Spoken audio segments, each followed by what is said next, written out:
GMA Network, nagsalita na.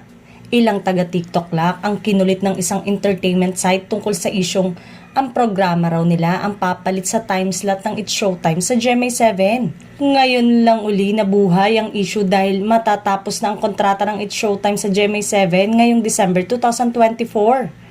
Ayon naman sa boss na si Attorney Annette Gozon Valdez, ang Senior Vice President ng GMA7 para linawin ang isyong ito. We are in the process of negotiation now for the renewal of It's Showtime.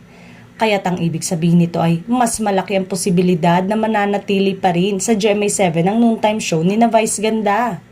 I do not know who released this info since we are still currently negotiating for a Showtime renewal. Sa totoo lang, ang ibang mga taga-TikTok lak ay sinasabi sa amin mas gusto nilang kasalukuyan nilang time slot.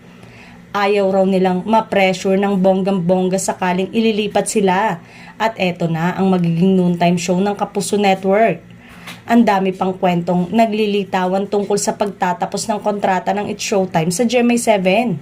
May nagsasabing malaki pa umano ang pagkakautang ng It's Showtime sa GMA7.